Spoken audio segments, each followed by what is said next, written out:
Welcome to the 12th Annual Editors Lounge. We're here with another great panel to talk about everything as we lead into NAB, anything from gear, equipment, trends, and of course our usual jokes and witticisms. I'd like to thank those watching at home, and I'd like to thank our audience here for coming. To my direct right is Carsten Kurpanek, editor. Some of his credits are World War Z, White House Down, Girl with the Dragon Tattoo. Assistant editor. That's assistant editor. Okay. And he started as a PA at AlphaDog Editorial. I did, yeah. Oh, and I should mention, in addition to being sponsored and run by AlphaDog Editorial, we are being hosted at Keycode Media, a fabulous place in Burbank. Next to Carsten is Bernie Laramie, a freelance producer. Bernie is a last-minute replacement. All of you who've been attending for a while know Lucas Wilson. Lucas wasn't really Lucas Wilson. He's really Lucas Wilson, exactly. Next to Bernie is Zack Arnold, who's been here before, also an editor whose current credits include Empire.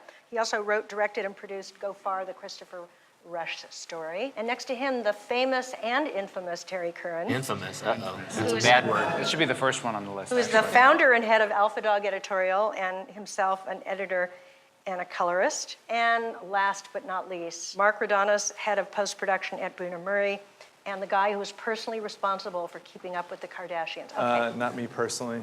All right, but he did work on it to humanize us a little bit. I thought we'd each start off with giving our silliest, quirkiest, weirdest credit of what we worked on. Now, I'm a journalist, but I did work in, and I forgot to introduce myself, Debra Kaufman, freelance journalist. Yay, thank you. I used to work in post-production, and I worked for a prominent home video company when home video was a big deal. And among our titles was Strawberry Shortcake. Is that a porn? Yeah. They had the porn version of that, too, I'm sure. So, Carsten, what about you? What's your strangest, weirdest, wackiest credit? It's not strange, but it's a fun. I actually left AlphaDogs for that. It was then called The Legend of the Dancing Ninja with David Hasselhoff. Being German, that meant a lot to me. And it's now on iTunes, so check it out. I got my first co-producer credit on the Brady Bunch. But we want a weird, okay, and you did. I don't know about weird.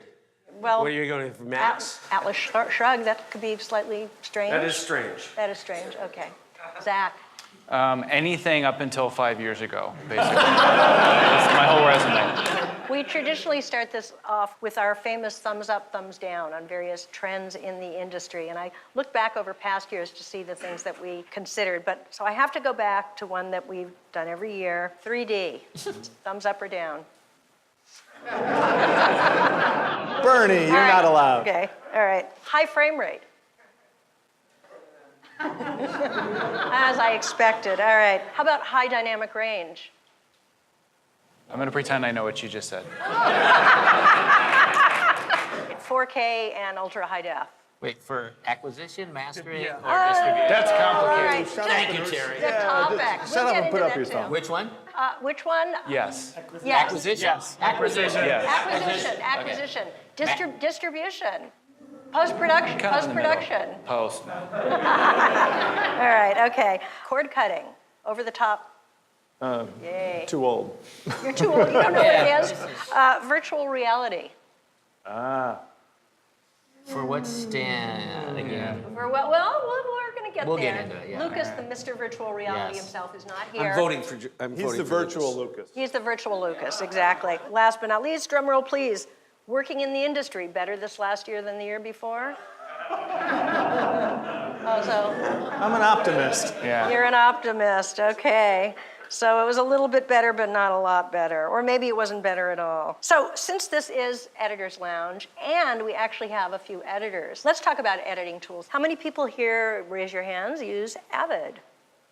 Okay, nearly everybody raising their hands. How many people Final Cut Pro? Say 7. Yeah. 7. Final Cut Pro 7. Just not very many hands, a few. All right, Final Cut Pro 10.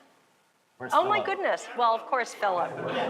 Philip is well, all right, you're one of 3, Philip, but he is representing. There were 4. There's somebody over here. Yeah, I noticed 3, 4, whatever. Philip raised both. All right, and last but not least, Adobe Premiere. Oh my goodness. This is a dramatic increase. From last year, yeah. Dramatic increase.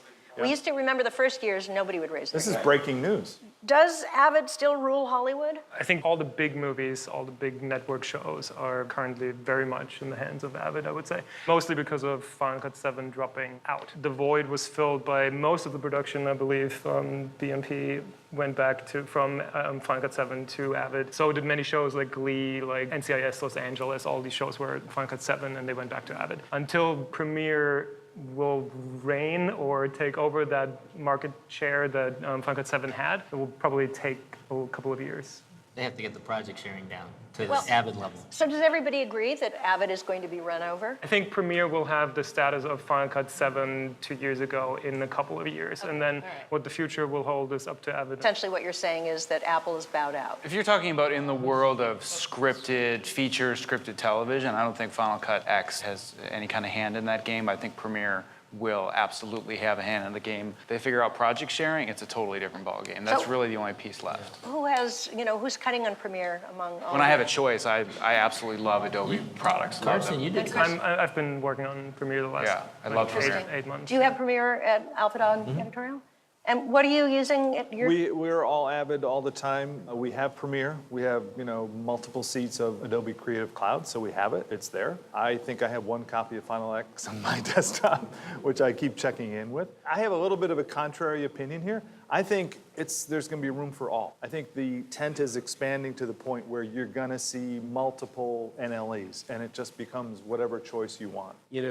Told you it was contrary. Yeah, well, that's good. We Several like years Premiere. ago, Yes. many of us felt that Avid had abandoned Hollywood in order to pursue CNN, the newsworld, right? CNN has abandoned Avid to go with Adobe. I think that's case closed. Because at the end of the day, if you look at it in terms of business, Adobe has enough power, enough money, and enough intent, dedication to win, which was what Apple lacked. From my point of view, Apple lost interest. Apple has no interest in serving a professional niche market. They like Adobe the masses. is all about this market. There are currently 3.2 million subscribers to Creative Cloud. And according to the Wall Street Journal, that number will be, by the end of this year, anybody want to guess? 6 million by the end of the year. So do you feel then, for a long time, Adobe was fighting against the perception that the old Premiere had created? They were. And do you feel that's really been overcome now? Yeah, I think that's gone. Okay, Yeah. because they've been working at this for a long time, very steady, a long And time. when Final Cut stumbled, they saw their opportunity and they Yeah. decided they were going to do whatever it takes. And so far, Yeah, they've delivered done it. and then some. they've Absolutely. delivered. Yeah, they Double have down. delivered. And I think you're right, by the Smart. way, that the final piece will be project sharing. Yep. When they figure out how things work as seamlessly in Avid as they do with bins and the Unity system, that piece is put together without needing the giant infrastructure of Adobe. I always get the everywhere and anywhere because they both stole from each other. I don't remember which is which. Right now, if you're a TV show or you're an independent feature, even a fairly big feature, you're not going to spend the money to do an Adobe anywhere. They remove that component. You have the project sharing capability you have with Avid. That's it. Game Yeah. over. Done. Yeah. What do you, Carsten, you look like No, you have something. it's funny. I remember probably 3 years ago at an editor's launch, someone, I can't say who it was, I don't Probably remember. Terry. Yeah, Someone Terry, said let's that blame Terry. Adobe is the Trojan horse of NLEs. And I thought that was really funny because it's true. Like, I need my Photoshop and I need some After Effects and I have it anyway. And it's there. Why would I buy a new software if I have it anyway? And the and the cloud subscription did Creative it. Cloud subscription did that already. Right, so. right, right. Well, I've heard this was many years back, I heard somebody say that they thought Avid would end up as a storage company. Did you say that? Was that you? That was Terry. All right. Do you stand by that? Yep. That was before Amazon Web I don't know if Services. you noticed, they announced just this week, actually, a big press release that, Collaboration with you can use Premiere on the Yeah. Avid storage That's system. it. It's huge. Well, all right, problem solved then, Zach, right? Game changing. So next year, are we all going to be working on Premiere then? I won't be. Yeah. Or Avid to the end? No, I didn't say that, but I don't think it's going to happen in a year. No, I don't think it'll happen in a year either. In our conversations online, we were talking also about whether in the professional world everybody uses the most up-to-date versions. We're running OS X Caveman on our system. And Yeah, why is that? When you're at the studio level, you're just this giant behemoth that has all these pieces in place where Fox is a giant machine and they just do everything the same way with similar vendors. And that's their infrastructure. There's nothing wrong with it. That's just the way that it is. So we're just provided older machines with older operating systems. And I was cutting arguably the most popular show on TV Empire. on version 6.5. Really, with Yeah. Empire. So Suppose it's a somebody- 5-year-old piece of software. Empire on 6.5. How come, what would happen if something happened to your machine? With a show that's just that rapid fire and things have to be delivered quick, that I was doing edits and hadn't locked picture less than a week before we aired the finale. I mean, it was that close to the deadline. And if I have 5 bins open at once, click, spin, click, That's what I'm spin. saying. And it's like, I got to deliver this show. It's going to be on in a week, and I can't function because it's slow. So I'm a big advocate of really trying to move forward with equipment and with software, and I'm always on my own system learning the newest versions and updating. But when you're in the TV industry, It's funny because Fox actually pays somebody to fulfill the role of futurist. Did you know that? I obviously did not know that. Well, apparently that has not trickled down. no, it has not to trickled the, down to Empire yet. Are you always up to date? Changes come so rapidly, and so many things are fixed by these updates that I think it's worth trying to be latest, greatest. But we also struggled with a large fleet of machines, and we don't buy one every year. We buy one this year, one last year, one a year ago. So we end up having a very wide range of systems there, and it's hard to keep everything current into one level. Oh yeah, I totally understand why it's that way. Just as the end user, Yeah. it's frustrating, but I know why The subscription model is changing that, and Yes. everyone is going to be current. So that's about the only good thing I can say about subscription. You're going to be paying every year, but you will be current. So That's the beauty of that, of software Yeah. as a service. Yeah. I guess everybody's really going to that model. They're trying. Aren't they? They're trying to. Yeah. Right. Is that a good thing? Do we see that as a good thing? It's an Okay. expensive thing. Yes. Well, it's definitely more expensive. You'll never own it again, will you? Yeah. You'll just rent it. I think it has also to do with a couple of years ago when you did an update, you weren't sure whether it would work. Yes. So it That's why. was really disruptive and got a point at Avid at that point. It's the worst updating system that has ever been created. You have to uninstall the version that currently super works. So I would like to try out 8.3, but I have to create an alt partition to do that and things like that. It's frustrating. And Adobe, and it comes with the Apple thing too. Like when you're on your iPhone, everybody likes to update. It becomes like an update addiction. Well, it's getting better, though. 8.2 to 8.3 was pretty seamless. Yeah. Just, click and do Click it. and Yeah. with an update, like an installer implemented into the software, Right. so updates are not. That's what they have now. That's good. So any other comments on using old versions, new versions? A lot of editors were to blame for that too. There's a kinda lot get it, of feature editors are like, no, don't change anything. It worked on the last movie and the one before and the one before that. They don't want, just don't mess with it. It's my lucky operating system. Exactly. Yeah, I don't update between decades. I mean, we've been talking about the cloud for so many years now. Every year it gets more real. I'd like to ask people in the audience and you guys as well, is anybody doing remote editing via the cloud? Anybody? Define that more specifically, what you mean. Off-site editing Oh, I see what you mean, yeah. with content in the cloud. So apparently nobody. I Oh, see one person. I see one hand. Ooh, how come you're Don't- not on this panel? Talk to us later. I be do. shy. I work that Oh, way. yeah, and you work Not that on way as Empire, well. but on my own. That's the only way that I work. I'll Okay. have A lot of people work. Yeah, I have a team that's dispersed. I don't have any of my crew with me, but everybody's hooked up to Dropbox, and we have duplicates of our hard media, but everything else is managed via the cloud on Dropbox, And we're you're using sharing Dropbox. projects. And you're Yep. not concerned about the security issues with No, Dropbox? not at all. I did a couple of features that way. I actually cut Really? a feature where the post-production team was in Beijing, China. I was cutting this feature in Chinese. My assistant was an hour away from me, and the rest of the team was in China, and we did it all on Dropbox via the cloud. Had duplicate drives with duplicate directory structures. We all worked real time. It was great. I love it. Oh, that's great. And Bernie, looks like you had some. We did on Atlas Shrugged, a movie about American capitalism. $1.2 million worth of special effects. All of the trains in Atlas Shrugged were done by communists in China. Outsourced away from American companies.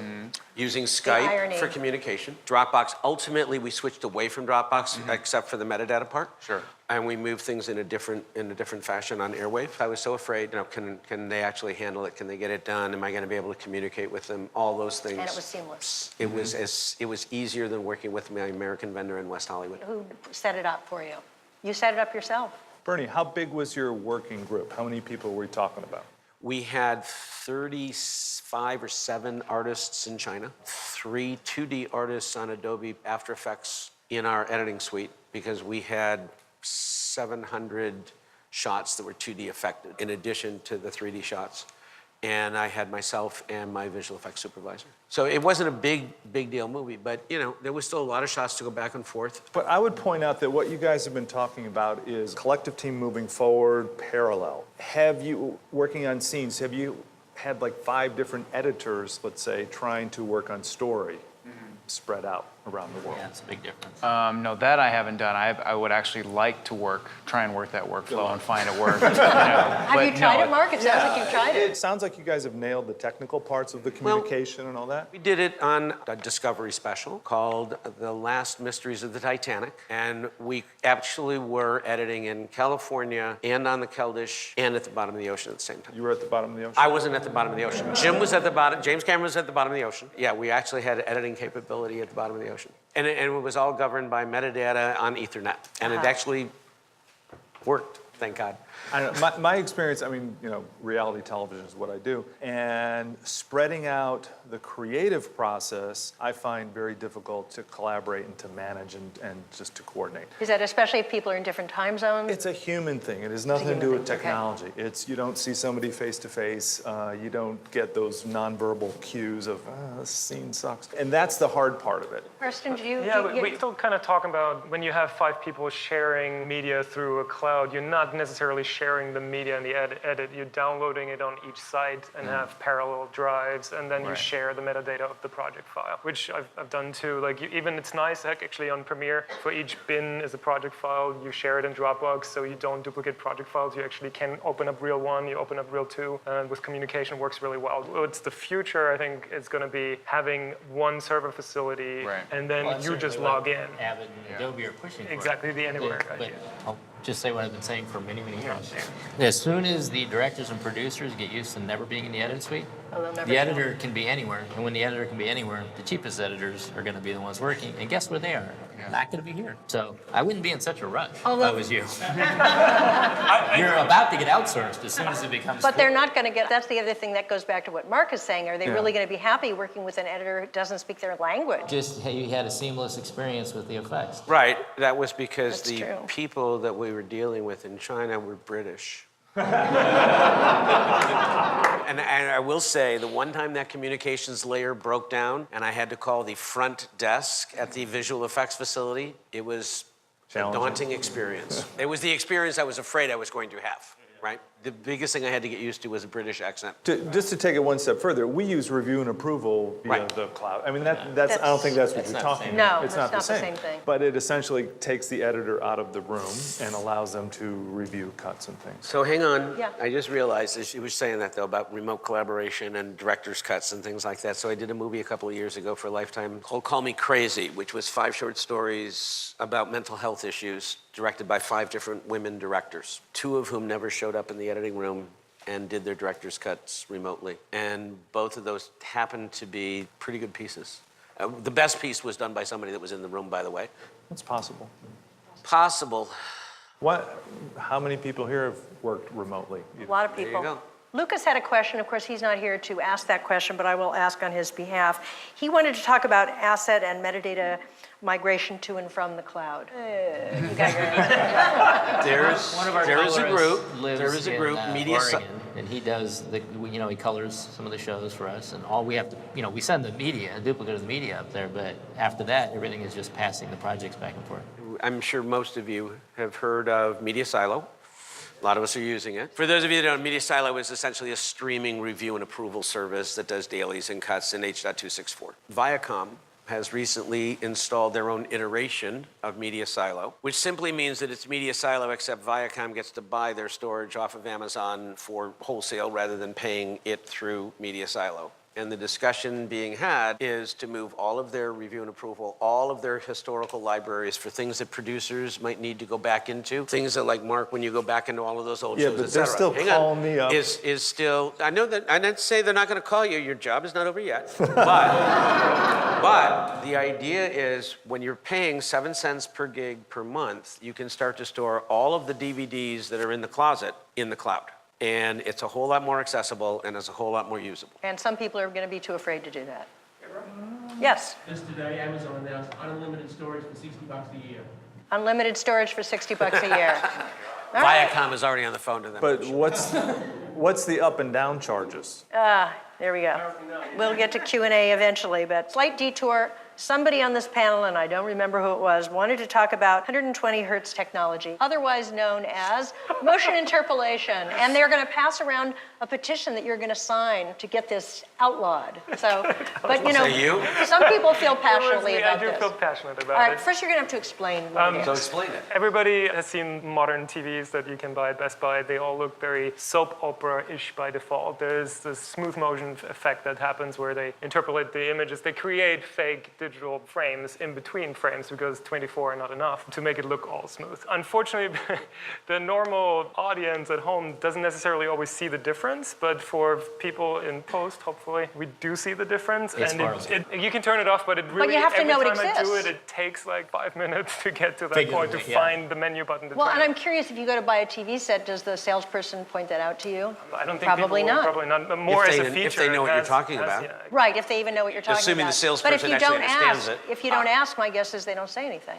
Yeah, I don't see too many people walking into Best Buy saying, do you have the TVs without the smooth motion interpolation? Where is that section? Well, the feature is the 120 hertz. Yeah, But- and but- it's you know, it's like for the gamers, it's a big deal because you know it's a lot smoother. But it makes film look like a soap opera. You're right. It's like really bad video. There are quite a number of people in the post industry who are really upset about this. There is actually a There is petition. a petition which did not come from Post. It actually comes from a cinematographer, actually, who was in tears apparently watching her movie on a 120 hertz technology. And I've experienced that too when I was at Paramount working on World War Z. My editor, Matt Chesse, we walked out for lunch and they have all these fancy televisions at Paramount and they're all on 120 hertz. And one of his movie was playing and Oh my he was like, how can that be? And I think it has to do with the respect for the artist. Like no one goes into a museum and cuts up the Mona Lisa because the aspect ratio doesn't fit the frame. You don't paint over it to make the contrast better and things like that. It's just We'll get into that. There's a lot of artists that are paid to be creative and have a professional opinion about color, about frames, how things look, and their vision is being ignored and morphed into something they do not approve during distribution to the masses, and that's not a good thing. Thank you. Television set manufacturers have a lot of bad things to answer for. They're the tail wagging the dog, and they're a pretty big tail, unfortunately. To this day, they can't get the aspect ratio correct. Well, that's among many other things. Well, if Yeah. the cinematographers want to cry about something, there's something significant to cry Absolutely. about. And I mean, they're, come on. yes, and now they're the ones creating really the 4K TVs, or I should say they're not 4K TVs, they're Ultra HD TVs. So actually, let's talk about 4K now, because that is their fault. It is. It's totally their fault. 100%. Not And- just all of it. It's actually the Japanese TV manufacturers. Well, and the Japanese definitely are putting their efforts into 8K. You The gotta talk Japanese about have it. been coming over for years, showing us pictures that we hated and saying, isn't this wonderful? And yet we this- say, no, and then they wonder why we're not happy with what they just made. But it's like a done deal. 4K, it's not, although Ultra HD is a done deal. You don't think it's a done deal? I don't Mark, you think it is? I mean, I bought a 4K TV just because my other one blew up and I needed a new TV. Right. And it was like $100 more, so why So I have a not? good one. Did you see the statistic that HD TV sets have now penetrated 50% of US homes? That's all? Yeah. 50? That's about Yes. right. Wow. Yeah, Oh, I was at the Academy the other night and they were doing Game of Thrones. right. The guy from HBO said that only 32% of the audience seeing Game of Thrones will see it in high definition. Yeah. Something, Yes, it's something yeah, like yeah, that. yeah. It's a very low number. All right, so That's exactly the problem. It's like not everything you will watch on that television will be a pretty sunflower, and that's exactly true. No one ever talks about the bit rate of what they actually use to stream, like Yes. the cable companies.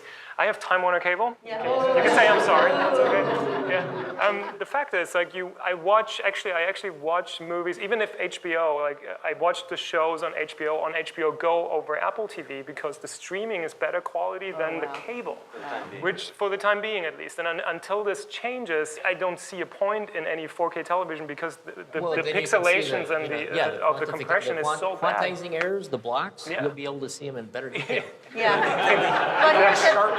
But you know something, the TV set manufacturers don't care. Yes. And they're because doing, they're trying to demos rebuild a them. model. yes, But wait a minute. it's a hard sell. That pixelization, in large part, is due to your cable service, as you just said, Time Yes, Warner. I totally agree. So you're watching it on HBO Go, on streaming. HBO is offering HBO Now. House of Cards is doing well on Netflix. I think that you're going to see Cord the cutting. cable companies could go down faster than Avid. You know, I just moderated a webinar on this, and actually cable companies are finding ways to upgrade their plant to pass. Oh, wait a minute. They're going to More try video. for quality? No, quantity, I think. Oh, well, that's what they always do. High dynamic range. Now, this is another bad thing that the TV manufacturers are doing. Why is that bad? We love high dynamic range, right? It's beautiful. It's way more immersive than 3D.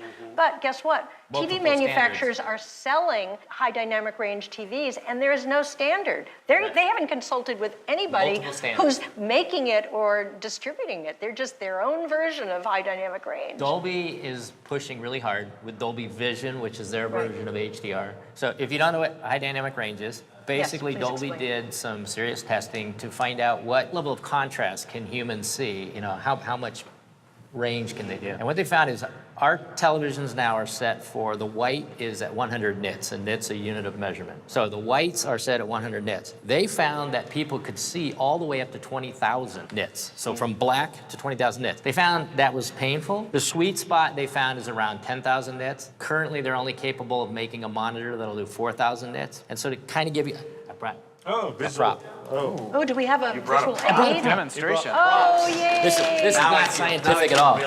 Now we're talking. But since we don't have Dolby's monitors here, Not to give you an idea, like say this is your 100 nits current monitor, right? Okay. And now what you have Get your is your sunglasses. 4,000.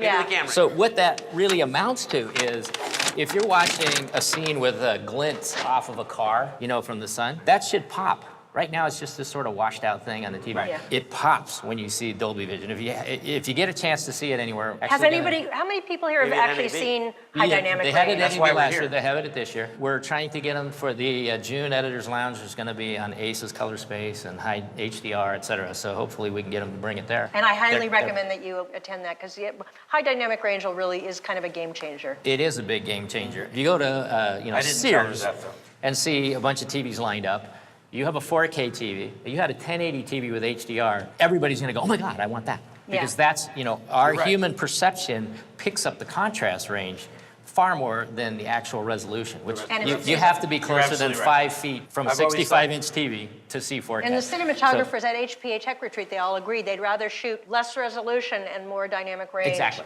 Now here's the beauty.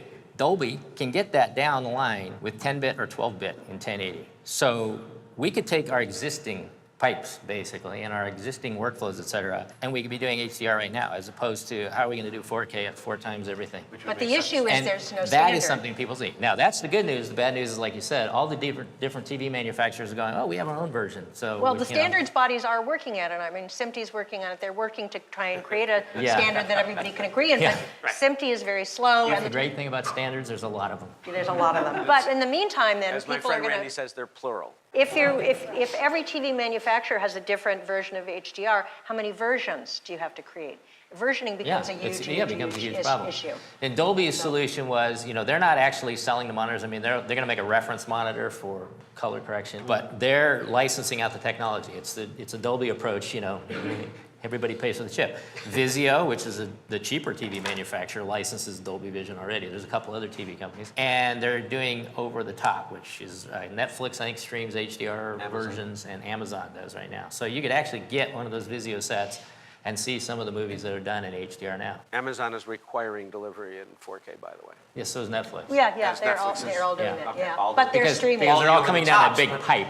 Over the top, so not HDR. Yeah, it's all over the top. There's no way to broadcast it at this point. The networks aren't going to reinvest in And meanwhile, infrastructure. the networks are selling bandwidth, not buying it. Exactly. What's going on in the broadcast world, they're given the opportunity, as the mafia likes to say, to sell their bandwidth. With net neutrality now, nobody's really invested in increasing the size of the pipes because who wants to pay for that? Virtual reality. Has anybody here seen virtual reality?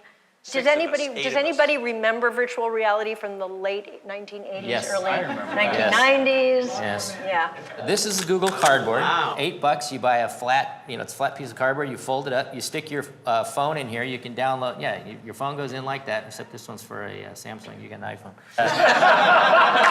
Standards are plural. Yes, exactly. Well, you buy the right one for it. Phone goes in here, and you can download just tons and tons and tons of stuff. Oculus Rift, which is a company making a headset. If they ever ship them, they're gonna be like $300 or something. This is $6. You put your phone in here, and Instant headache. no.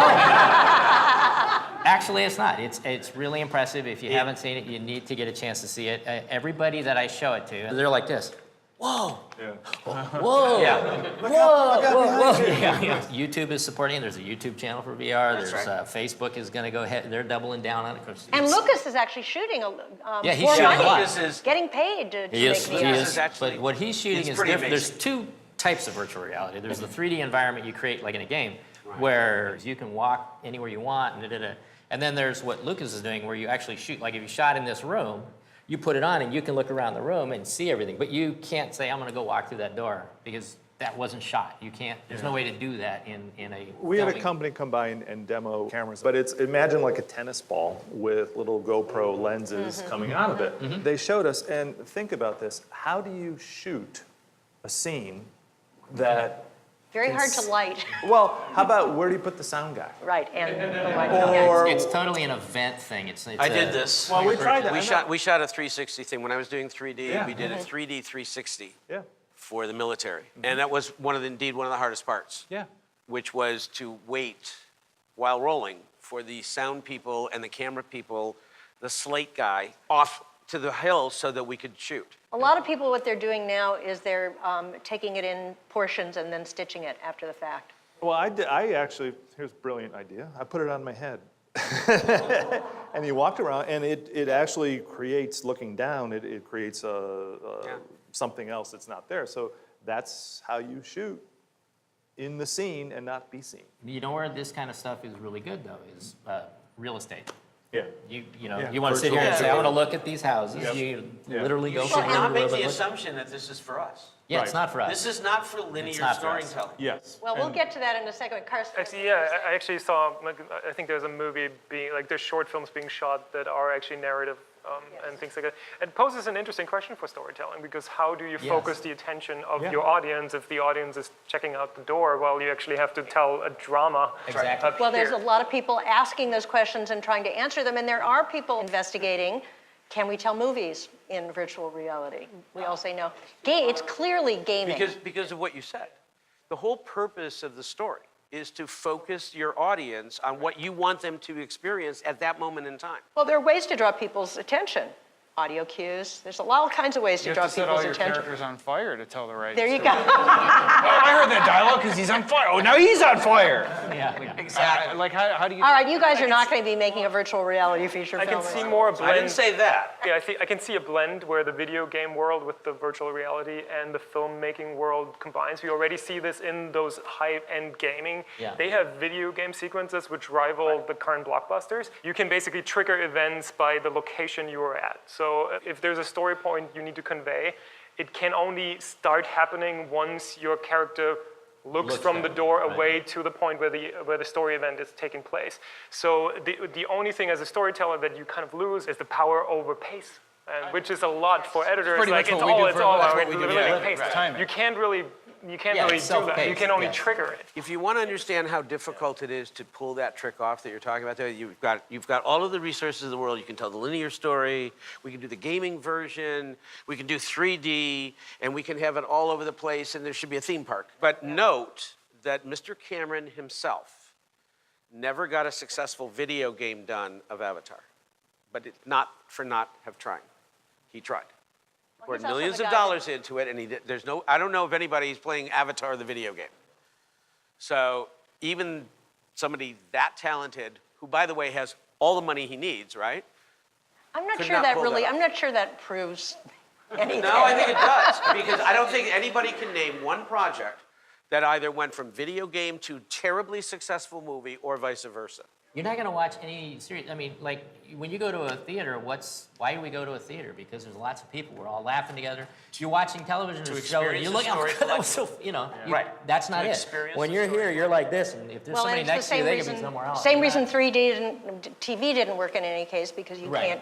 Yeah, Yeah, it's a exactly one-screen the same experience. thing. From the very beginning of 3D, I felt very skeptical, but I don't Yeah. feel that way about virtual reality. It is being used. It'll be used in medical, scientific, Yes. real estate. Yes. It'll be used in games. Yes. And I think maybe people will do experimental things with it. What did the Music videos, if you're, yeah, concerts. I mean, there are going to be applications for it, and I think there will be experimental people that push the boundaries of things. And what's that play where, depending on what room you go in, you have a different experience? Tom and the Tina's murder wedding, mystery kind of and the thing. murder Couple of mystery those, things. yeah. So that's kind of a narrative, but it allows the audience to be immersed and participate and change kind of the direction of the story. So I'm looking forward to what people do to experiment with it. I agree. I can think of lots of uses right away. I mean, you could literally strap on a suit, put on the helmet, and you could take off and go flying. And you'd think you were flying. You would There is- literally there be is flying. that. They But have- you would they have actually that. be It suspended actually about gives this you, far off of the it ground. actually have the They already rush. have that. Fans blowing at Right, you. it's to, pretty you know. weird. That exists, Yeah. and I hear it's pretty cool. I did that one, and it's very strange. There's all kinds of things like that, but for basic storytelling, that kind of stuff that most of us are doing, it's not illogical. One of the things that we learned in features was that we're not going to be successful with the interactive movie. Right. Right? Right. And Tried- I don't tried think again and anybody's again. tried that trick in a long Yeah, time. press the Once a right hand, generation, yep. they Yeah. come Yeah. along and they have to Didn't try the trick again. Yeah. And it fails. And I would submit that there's a really good reason, which is that the audience has paid us $7 to $20, depending on where you're living, right? And they expect us to tell them a story. And the idea that having paid me that money, I'm now going to ask you to tell me the ending or to make a judgment is pretty much no, that's not why we paid But that's partly a generational thing, and I'll make a point about it. I just ahead. read a story about Dig, the TV show Dig. Right. You can watch Dig and never participate in anything else. Just watch the show. But they have created about 10 different immersive participatory events that you can engage in and enjoy. Apps, games, Right. live experiences. And guess what? People are doing. They're not our age, but people are However, doing those not a things. theatrical. Yes, I agree with I'm going that. to pay you $12. I'm going into a dark room. We're going to experience the story Although- together. We're going to laugh together. How et about cetera. if it's a franchise? Then you've got more time to play with it. You've got a long time to build digital properties that allow people different entry points to the story. Yes? Maybe. Now you're just Maybe talking we'll see. online gaming, or multi-user gaming, whatever they call it. Yeah, but it goes, that's just the beginning. There's MLM. so many things they can do with it now, and virtual reality might be one of those platforms. I mean, you pointed out how cheap it is. People are already doing mobisodes and content on mobile and apps on mobile, so why not a little mini virtual reality experience that you watch on your mobile? If something like Star Trek had come along, you know what I mean? Star Trek was made originally as a television series. Obviously, it was very successful as feature films. There are conventions to this day, I'm sure, of people that are Trekkies. If there was ever a property that would qualify for, you could turn it into a virtual game, you can turn it into any number of different things. Star Trek would probably qualify for it. But I think it's beyond, I do think it's beyond sci-fi stuff. I think it goes into another topic, it's sort of on the fringe, is that the current generation is very good at multitasking. Like I say that positively now, but I hate it in theaters when people are on their phones and actually watching movies. But this is actually something that people enjoy now. Some theaters were actually offering second screenings of some Disney movie, I think it was Frozen or whatever, where you were encouraged to bring your iPad, and it was sunk up and the lyrics would be popping up and little infos. When I watch Better Call Saul on AMC, it's sync it up with your iPad for the two-screen or second screen experience. That's It's like, what everybody's I want to doing. experience the character and the drama. Someone who watches Better Call Saul, who would want to be distracted with an iPad? I don't get it, but I'm not that generation. But it goes into that. It's like finding other ways to get your audience to participate, to be interested, to log in. It's not just about creating the product anymore. You have to create an infrastructure around it where people can access it. It's not aimed at us, but it is the future. But at the same time, you know, have you ever gone on the website of a show that you like? You probably have. Yeah, but not while I'm watching the show. Not while you're watching the show. Well, I mean, not to, because Yeah. I know you're going to go to your next question, but I think that the perfect example, if we're not talking about virtual reality or all the technologies, but just the communal experience of watching something, I think Empire, and I'm not saying this because I'm working on it, but I've seen this experience firsthand, it's a social media phenomenon. Yes. It's getting almost a Yes. million tweets live, Yes. and it's the only appointment television that's left. Outside of live sports, nobody watches anything live. But I see all these tweets coming at me, and if you just do the search for #Empire, thousands of people are saying, oh my God, I have to get home for work, so I have to watch Empire. And I'm like, there are DVRs, people, and nobody cares. Because they want to experience live because of the social media. And your network and Fox did it before with Glee. Yes, and they figured out how to do They that. now know how to do So that. they've now found a formula that works where you can have that communal experience nationwide. And there are actually screening parties happening at bars, and like the Apollo Theater was screening the finale in New York. Right. Like, who does that for television? We were talking before this began about how they've really, built out the music aspect of it. So that's also approachable from more than one platform. So there's one answer to the cord cutter. What about the Jinx? That was a more subtle version, the Jinx. Takes cord cutting to the next level. In footage discovered by the assistant editor, I might point out. Right. But that aired, and the next day they, issued an arrest warrant for him. So if you DVR'd that, it kind of gave away the end of the story. But I think you're pointing out a good thing with Empire here too. Like, it's the only show on television that ever gained from show to show until the season ending, which is phenomenal. And that's mostly But- because of social media. Exactly, and I think actually that Netflix, I love binge watching, but I do think this is their one fatal flaw in their release everything at once strategy. Is I've watched all the House of Cards, and I've never had that water cooler moment with anybody, can't because talk every about time it. you bring it up, it's like, I'm not there yet. I haven't seen it yet, please don't tell me. It's not in sync. It's not in sync true. with the pulse. That's true. And I think that's a problem. I like the idea that they do that technically, but I think from a marketing point of view, trying to gain a momentum with a show, getting into a groove, the Red Wedding on Game of Thrones, yeah. stuff like that doesn't happen even if they had a Red Wedding episode on House of Cards. It just doesn't happen, not because the show is not good, it's just because the environment is not there for it. Well, that's a good point, and it just shows the various ways that people are trying to figure out what's sticky. That's exactly what it is. And I think that's You're going to get the event programming, you're going to get the binge watching. right. It's a variety of different ways, and that's a perfect place for us to take our break.